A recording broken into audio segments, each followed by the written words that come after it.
SSC 26 batch. তুমি হয়তো বা ভাবতেছো যে আমার আর মাত্র 40 দিন সময় আছে বা 42 দিনের মতো সময় আছে, তো এই অল্প সময়ের মধ্যে আমাকে কামব্যাক দেওয়া সম্ভব কিনা, বা তোমরা যারা এখনও সিলেবাসটা গুছিয়ে নিতে পারো নাই যে তোমার পক্ষে A+ পাওয়া সম্ভব কিনা। তো আজকের ভিডিওতে আমি তোমাদেরকে এমন একটি প্ল্যান দিব।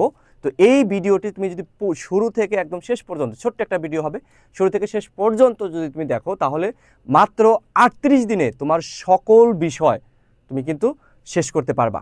তবে একটা বিষয় তোমাকে লক্ষ্য রাখতে হবে যে প্রত্যেকটা দিন আমি যে কয়টা দিন বলবো যে এই সাবজেক্টটা তুমি এই কয়দিন পড়বা, ওই দিনের মধ্যে তোমাকে শেষ করতে হবে।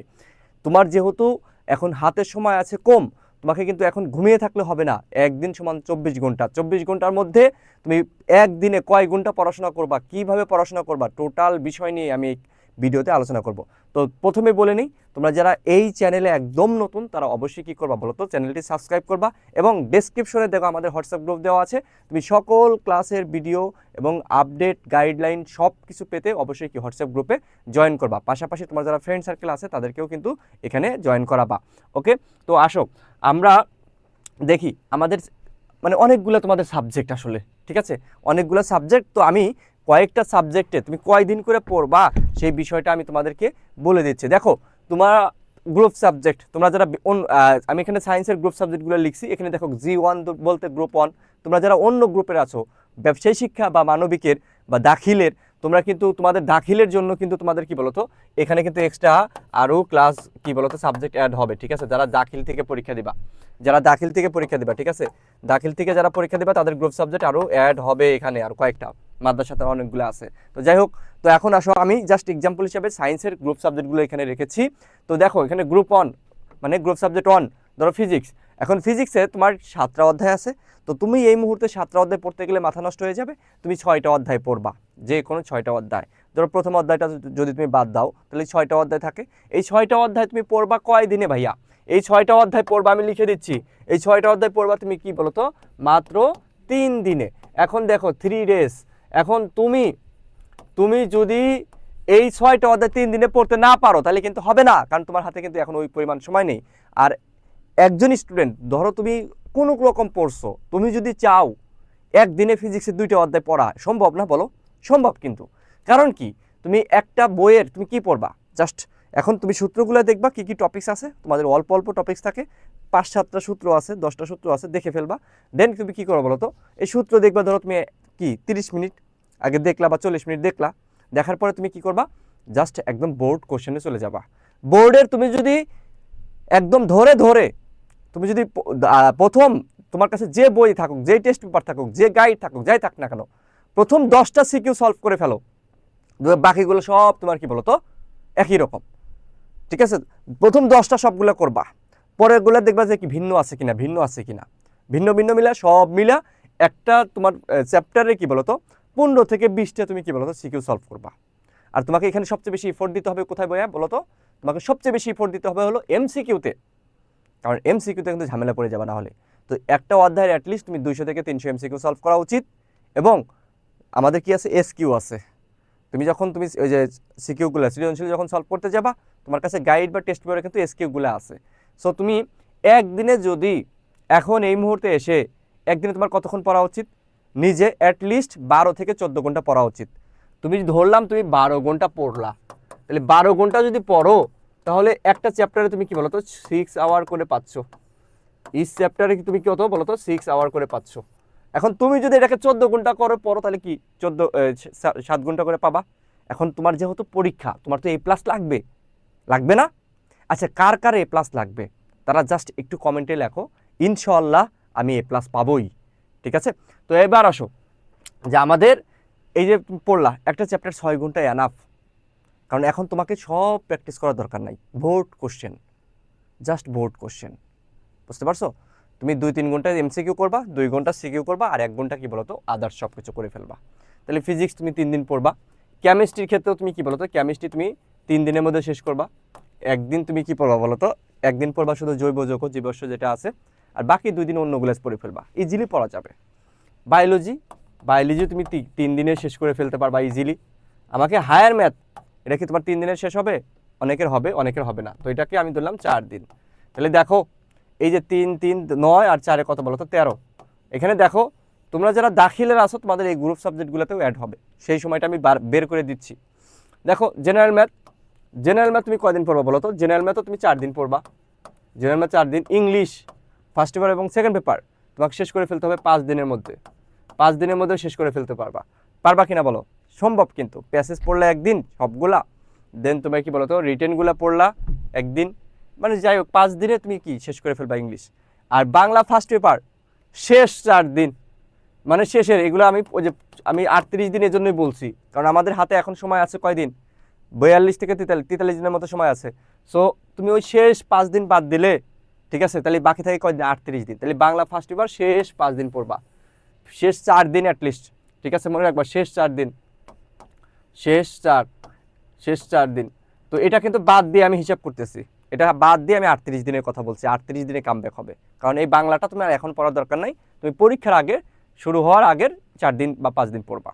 তারপরে আসে বাংলা সেকেন্ড পেপারে, এখন কি বলতো 1 দিন বা 2 দিন পড়ে রাখবা, 2 দিন পড়ে রাখলা। তারপরে ইসলাম তুমি 2 দিন পড়বা, 2 দিন পড়লেই হয়ে যাবে। আইসিটি তুমি 2 দিন বা 1 দিনে বা 2 দিনে শেষ করা সম্ভব। বিজিএস তুমি 2 দিনে পড়লা, ঠিক আছে, এগুলো 2 দিনে বেশি করে লাগে না, একটা চ্যাপ্টারে 3 ঘন্টা করে পড়লেই হয়ে যায়। তাহলে এখানে দেখো 4 5 9, এইটা তো পরে 9 2 2 2 2, এখানে কত 8 8 9 কত বলো তো, 8 আর 9 কত 16 17 দিন। এখানে হলো 17 আর এখানে কত 13, এখানে 17 এখানে কি বলতো 13, তাহলে 17 আর কি বলতো 13। তাহলে দেখো 17 দিন হলো এইগুলাতে, পাশাপাশি 13, তোমাদের তো আরও সাবজেক্ট আছে কিছু। তো এই যে দেখো এখানে কত বলতো 30 দিন, এখানে পাইলে কয়দিন 30 দিন, বাকি থাকে কয়দিন বলতো আরও 8 দিন। এই 8 দিন কি করবা, যে অন্য অন্য যে টপিকসগুলো আছে বা সহজ সাবজেক্ট আছে কিছু তোমাদের ব্যবহারিক আছে, তো ওগুলো তোমরা দেখবা, পাশাপাশি দাখিলের যারা আছে তোমরা অন্য অন্য সাবজেক্টগুলো দেখবা। বুঝতে পারছো? একদম টাইট শিডিউল, মানে এখান থেকে নড়চড় করার কোনো সুযোগ নাই। তুমি একদিন পড়বা না, তাহলে তোমার কিন্তু কামব্যাক হবে না। আমি যেভাবে তোমাকে বুঝিয়ে দিলাম, তুমি এটা যদি ফলো করো তাহলে তোমার নিশ্চিত কামব্যাক হবে, এতটুকু বলতে পারি। এই 38 দিন পরেই তুমি A+ পাবা। এখন তুমি বলতে পারো যে ভাই এটা কি আদৌ সম্ভব? আরে বাবা, তোমার নিজের ভিতরে কনফিডেন্স আনো না। তুমি নিজেকে যদি নিজে বিশ্বাস না রাখো, নিজের যদি কনফিডেন্স না থাকে, তাহলে আলটিমেটলি কি বলো তো, তুমি কিছুই করতে পারবা না।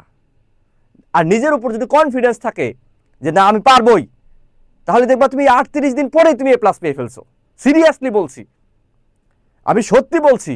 জাস্ট নিজের ভিতরে একটু কনফিডেন্স রাখো যে না আমার দ্বারা হবে, আমি পারবো। কনফিডেন্স রাখলে তুমি যে রেজাল্ট করতা তার থেকে অনেক ভালো হবে। আত্মবিশ্বাস রাখতে হবে, তবে ওভার কনফিডেন্স রাখলে যাবে না। ওভার কনফিডেন্স রাখলে কিন্তু সে কিছুই হবে না। বুঝতে পারছো? সো তোমাকে কনফিডেন্সটা রাখতে হবে খুব ভালোভাবে কনফিডেন্স রাখতে হবে। এখন দেখো যে এইভাবে তাহলে একটু কষ্ট করে তুমি কোন 3 দিন ফিজিক্স পড়বে এটা লিখে ফেলবা। এখন কিন্তু তোমার ওই সুযোগ নাই যে আমি সকালবেলা পড়লাম 1 ঘন্টা পড়লাম বাংলা, 1 ঘন্টা ইংরেজি, 1 ঘন্টা ফিজিক্স, এই সুযোগ কিন্তু এখন নাই। তুমি পড়বা মানে কি টানা 3 দিন ফিজিক্স পড়বা, টানা। এবং যারা আরও যদি 3 দিনের জায়গায় কেউ যদি 2 দিনে শেষ করতে পারো, যারা ধরো পড়ে ফেলছো অলরেডি, তারা কি রিভিশন দিয়ে ফেলবা, এবং শেষে কিন্তু আরও সময় পাবা। এই যে এখানে যা 4-5 দিন সময় পাবা আরও এক্সট্রা, তো এগুলাতে কি করবো বলো তো, মডেল টেস্ট পরীক্ষা কিন্তু এর মাঝে দিতে হবে। মডেল টেস্ট মাঝে মাঝে পরীক্ষা দেবে। দেখো আমাদের গোল্ডেন A+ পাইতে গেলে কি কি লাগে, যে 10 বছরের বোর্ড প্রশ্ন পড়া। তো তোমাকে ভালো করার জন্য তো 10 বছরের বোর্ড প্রশ্ন মাস্ট পড়তেই হবে, ঠিক আছে। জাস্ট ওই যে রিপিটেড দেখবা যে ম্যাক্সিমামই, আর তুমি একটা চ্যাপ্টারে 10টা সিকিউ করলে সব দেখবা বাকিগুলো কিন্তু তোমার রিপিট হইতেছে। তারপরে আসো আমাদের কি বলতো, প্রতিদিন কি বলতো MCQ প্র্যাকটিস করা, ঠিক আছে। এখানে 50 থেকে 100 বলছে, এখানে আমি এটা কি বললাম বলতো 200 থেকে 300 MCQ প্র্যাকটিস করবা। তারপরে কি বলতো সিকিউ, কিছু সিকিউ আছে বলতো লিখে প্র্যাকটিস করো। এখন কি তুমি সব কি সুন্দর করে করে লিখবা, জাস্ট শর্টকাটে কি লিখবা, শর্টকাটে লিখবা, কারণ যেটা পড়বা সেটা কি শর্টকাটে লিখে ফেলবা। এতে কি হবে, তোমার পরীক্ষা হলে ভুল কম হবে, বানান ভুল কম হবে এবং মার্কস বেশি পাবা, লেখা সুন্দর হবে। সপ্তাহে কি বলতো, তুমি প্রত্যেক সপ্তাহে এই যে আগামী যে সময়টুকু আছে আমাদের, ঠিক আছে, আগামী যে সময়টুকু আছে 6 সপ্তাহের মতো সময় আছে ধরো, তো এই যে 6 সপ্তাহের মধ্যে আগামী 5 সপ্তাহে তুমি 2টা করে মডেল টেস্ট যদি দাও, তাহলে কি 10টা মডেল টেস্ট দিতে পারবা, নিজে মডেল টেস্ট দিবা, ঠিক আছে, মডেল টেস্ট দিবা, নিজের ভুলগুলো লিখবা, আর কি বলতো পরের পরায় সেই ভুলগুলো কি ঠিক করে ফেলবা। যাই হোক, তো আমাদের কি বলতো এই যে এখানে একটু কষ্ট করে তোমাকে যেটা হবে যে রিভিশনের ক্ষেত্রে তোমাকে কি করতে হবে বলতো, এভরিডে তুমি কি বলতো প্রথম 20 মিনিট বা 30 মিনিট রিভিশন দিবা ঘুম থেকে উঠেই। তুমি গতকাল কি পড়ছো সেটা কি বলতো রিভিশন দিয়ে ফেলো। এখন গতকাল কি পড়ছো সেটা তোমার কি করতে হবে, ফর্মুলা বা ডেফিনিশনগুলো কি বলতো শর্ট নোট করে ফেলতে হবে। তাহলে শর্ট নোট করে ফেলবা। তারপরে কি বলতো ইম্পর্টেন্ট পয়েন্টগুলো কি বলতো একটু যখন পড়তেছো একটু কি দাগায় রাখলা, যাতে ওই পরীক্ষার মধ্যে যখন তুমি আবার পড়বা তখন যাতে কি রিভিশন হয়ে যায়। তোমরা এখন পড়তেছো বলতে পারো যে এগুলো আবার রিভিশন দিবো কেমনে, ওই যে পরীক্ষার মধ্যে যে তোমার বন্ধের মধ্যে যে একদিন 2 দিন ছুটি পাবা ওগুলোতে তোমার রিভিশন হয়ে যাবে ভাইয়া। ঠিক আছে, তো শেষ 10 দিন শুধু রিভিশন, ওই যে আমাদের তো 8 দিন সময় পাইছিলাম। তো এখানে যারা ওই যে বেশি পড়ে ফেলছো তাদের জন্য তো আগে আগে শেষ হয়ে যাবে। তো যারা চাইলে কি বলো তো রিভিশন দিতে পারো। আর তোমরা যারা পড়ো নাই তাদের তো রিভিশন অত দিতে পারবা না, কিন্তু ওই যে পরীক্ষার মাঝে দিতে পারবা। বুঝছো? তারপরে আসো আমাদের কি বলতো এখানে আত্মবিশ্বাসের যে কথাটা বলে রাখছে, আত্মবিশ্বাস ধরে রাখতে হবে। কি বলতো অলওয়েজ ঘুম থেকে উঠে বলবা আমি পারবো। ওই যে আমরা ছোটবেলায় পড়ছি না, সকালে উঠি আমি মনে মনে বলি। তো এখন তুমি মনে মনে না, তুমি ভিতরে থেকে কি বলবো বলো তো, ইনশাআল্লাহ আমি পারবো। তুমি একটা জিনিস মনে রাখো, ঠিক আছে, সবসময় মনে রাখবা যে তুমি তুমি মানে মানুষ হিসাবে আমরা মানুষের কেন শ্রেষ্ঠ জীব বলো তো, কারণ আমরা নিজের ভালোটা বুঝতে পারি। আমরা কি বলতো আমাদের একটা ফিলিংস আছে, আমরা কোনটা ভালো কোনটা খারাপ সেই জিনিসগুলো আমরা অনুভব করতে পারি। ঠিক আছে, আমাদের বাবা মার কষ্টগুলো আমরা বুঝতে পারি। আমাদের বাবা মা কত কষ্ট করতেছে। তোমাদের বাবা মা তোমাদের জন্য, তাদের কি যারা স্পেশালি মধ্যবিত্ত এবং দারিদ্র আছো তাদের জন্য কি তোমাদের বাবা মা তাদের শখগুলাকে কি করে দিচ্ছে ভাই, তাদের শখগুলাকে বিক্রি করে তোমাকে পড়াচ্ছে। তাদের যে আহ্লাদ, তাদের যে ইচ্ছা, আমাদের বাবা মা, আমরা মধ্যবিত্ত এবং নিম্ন মধ্যবিত্ত পরিবারে যারা আছি, আমাদের বাবা মা আমার কি করতেছে, তাদের শখগুলা বিক্রি করতেছে তোমারকে জাস্ট একটু কি বলতো তোমার শখ পূরণ করার জন্য। এই ঈদ আসতেছে সামনে, দেখবা বাবা মা কি বলতো নিজের নতুন জামা কাপড় কিনে নাই, কিন্তু তোমার জন্য কিনে ফেলছে। প্রত্যেকটা মাসের শুরুতে তোমাকে কি বলতো তোমার টিউশন ফি দিছে, তোমার প্রাইভেটের ফি দিছে, তোমার জন্য যে কষ্ট আছে, তোমার তো একটা খাবারের কষ্ট আছে, তোমাকে সবকিছু চালাইতেছে। ঠিক আছে, হাসি মুখে কোন জায়গা থেকে টাকাটা হাওলাত করে নিয়ে আসছে টিউশনির জন্য, প্রাইভেটের জন্য, তুমি নিজেও জানো না। দেওয়ার সময় খুব সুন্দর একটা হাসি দিয়ে দিচ্ছে, কিন্তু সে জানে তার কতটা কষ্ট হচ্ছে, বাট সে কিন্তু তোমাকে বুঝতে দেয় নাই। তো বাবা মাকে কখনো দূরে ঠেলে দিও না। বাবা মাকে সবসময় কি বলতো কাছে রাখবা, বাবা মাকে সবসময় রেসপেক্ট করবা। তাদের যে স্বপ্নগুলা, এই স্বপ্নগুলো পূরণ করার চেষ্টা করো। আর তুমি পারবা, জাস্ট ভিতরে একটা আত্মবিশ্বাস রাখো যে ইনশাআল্লাহ আমি পারবই। তো অন্যের সাথে কি বলতো তুলনা করা যাবে না, যে ও পরে ফাটিয়ে ফেলছে, আরে ভাই ও ফাটাক, তুমি এখন ফাটাবা। ও পরে ফাটায় ফেলছে, ও পরে সব শেষ করে ফেলছে, অন্যের সাথে তুলনা করলে সমস্যা। আবার যদি এভাবে তুলনা করো, ও আমি তো মোটামুটি পড়ছি, ও তো কিছুই পড়ে না, ও তো ফেল করবে, ওর থেকে ভালো আছি, তো এটাও করা যাবে না। তুমি নিজের কম্পিটিশন, তোমার নিজের কম্পিটিশন তোমার নিজের সাথে। তুমি গতকাল পর্যন্ত কতটুকু জানছো, আজকে কতটুকু জানো। গতকাল পর্যন্ত তুমি যতটুকু প্রিপারেশন হয়েছে আজকে তার চেয়ে বেশি হইতে হবে। প্রত্যেকটা দিন তোমাকে বেশি হইতে হবে। গতকাল যদি পড়ো 10 ঘন্টা, আজকে পড়বা 10.5 ঘন্টা। প্রত্যেক দিন 10 মিনিট 20 মিনিট করে হলে বাড়াবা, দেখবা কি হয়ে যাবে বলো তো, পরীক্ষার আগে 15 ঘন্টা হয়ে গেছে। এখন তোমার কাজ কি, 6-7 ঘন্টা ঘুম আর বাকি সময় পড়াশোনা, আর কিন্তু কাজ নাই, কোনো কাজ নাই তোমার। ঠিক আছে, কোনো কাজ নাই। সো পড়াশোনায় ফোকাস করো। প্রতিদিনের ছোট ছোট উন্নতি কি বড় বড় সাফল্য, বুঝতে পারছো? এই যে প্রতিদিন ডে বাই ডে তোমাকে কি বলতো পড়াশোনার কি টাইমটা বাড়াইতে হবে। সো বুঝতে পারছো, এই জিনিসটা কিন্তু খুব সুন্দর করে খেয়াল রাখতে হবে ভাইয়া, খুব সুন্দর করে খেয়াল রাখতে হবে। সো তোমরা সবাই অবশ্যই কমেন্টে জানাবা কে কোন স্কুল থেকে ভিডিওটি দেখতেছো। অবশ্যই একটু কষ্ট করে ভাইয়া, আমাদের যে চ্যানেলটা, এই চ্যানেলটা আমাদের নতুন, বাট আমরা কিন্তু এইচএসসি লেভেলে আমাদের আমাদের কিন্তু বলতো লক্ষ লক্ষ শিক্ষার্থী আমাদের কাছে পড়তেছে। তো এসএসসি লেভেল নিয়ে আমরা কাজ শুরু করে দিয়েছি। তোমাদের জন্য আমরা কিন্তু প্রত্যেকটা সাবজেক্টের কিন্তু কি বলতো এমসিকিউ ক্লাসগুলো দিব, পরীক্ষার মধ্যেও সাজেশন ক্লাস দিব, যা দিব তাই আসবে, রেগুলার ক্লাস পাবা সাজেশন। এখন থেকে আমরা প্রথমে আগে সাজেশন ভিডিও দিব, তারপর টপ এমসিকিউ ভিডিও দিব, যাতে তোমাদের প্রস্তুতি হয় কি অনেক গোছানো, এবং সিকিউ সাজেশন কিন্তু দিব। তো দেখো কি বলতো, জাস্ট তোমার হেলথের বিষয়ে অবশ্যই খেয়াল রাখতে হবে। কারণ তুমি মনে করো যে একদিনে 20 ঘন্টা পড়তে গিয়ে তুমি অসুস্থ হয়ে গেলে, তাহলে তো দরকার নাই। তো তোমাকে 6-7 ঘন্টা ঘুম দরকার, এটা তো ঘুমাইতেই হবে। না ঘুমিয়ে পড়ে কোনো লাভ নাই, 3-4 ঘন্টা ঘুমায় লাভ নাই। আর 6-7 ঘন্টা যে ঘুম দিবা, একটানা ঘুম দিবা। 2 ঘন্টা ঘুমায় উঠে 1 ঘন্টা পড়লা, আবার 2 ঘন্টা ঘুমাইলে, এরকম না, একটানা ঘুম দিবা। ঠিক আছে, যখনই ঘুমাও না কেন। আর অবশ্যই অবশ্যই এই মুহূর্তে তোমার মোবাইল ও সোশ্যাল মিডিয়া কি বলতো কম ব্যবহার করতে হবে। সোশ্যাল মিডিয়া বলতে ফেসবুক, ইনস্টা যা আছে এগুলো অবশ্যই তোমাকে কি বলতো কম ব্যবহার করতে হবে। যদি এগুলো কম ব্যবহার না করো তাহলে কিন্তু তোমার একটা রেজাল্টে কিন্তু ধস নামবে। প্লিজ ভাই, মাত্র 40-42 দিন সময় আছে, তোমরা একটু সিরিয়াস হও, একটু সিরিয়াস হও বাবা। অল্প কিছুদিন সময় আছে, জাস্ট এই কয়টা দিন পরিশ্রম করো, আর পরীক্ষার সময়টা সিরিয়াস থাকো, ইনশাল্লাহ A+ পাবা। ঠিক আছে? সুস্থ শরীর মানে কি ভালো মনোযোগ, বুঝছো? তারপরে আসে আমাদের কি বলতো ফাইনাল মেসেজ ফর এসএসসি 26, আমার পক্ষ থেকে এই গাইডলাইন ভিডিওতে তোমাদের জন্য ফাইনাল কিছু মেসেজ। সেটা কি বলতো, এই দেখো এখানে এই 40 দিনই কি বলতো তোমার ভবিষ্যৎ কি বদলা দিতে পারে। জাস্ট তোমার ভবিষ্যৎ বদলে যাবে ভাই এই অল্প কিছু দিনের উপর। একটু তোমার জায়গা থেকে তুমি সর্বোচ্চটা দাও, মানে বেস্টটা দাও, একদম বেস্ট, যার থেকে পসিবল না। এটা করতে গেলে কি তোমাকে 14-15 ঘন্টা করে জাস্ট পড়ো, আর কিচ্ছু লাগবে না, আর কিচ্ছু লাগবে না ভাই। ঠিক আছে? ফোকাস, ডিসিপ্লিন, কনসিস্টেন্সি, এই আগামী যে সময়টা আছে তোমার, ঠিক আছে, একদম ফোকাস, ডিসিপ্লিন অ্যান্ড কনসিস্টেন্সি তুই মেনটেন করতে পারলে আগামী অল্প কিছুদিন ইনশাল্লাহ এ প্লাস পাবা। ঠিক আছে? এখন পরিশ্রম করলে গোল্ডেন এ প্লাস সম্ভব, এবং গোল্ডেন এ প্লাসই সম্ভব। ঠিক আছে? তো যাই হোক, তোমরা অবশ্যই অবশ্যই কী করো বলো তো, এই অল্প কিছুটা দিন তোমরা নিজের ভাগ্যের উপর বিশ্বাস রাখো।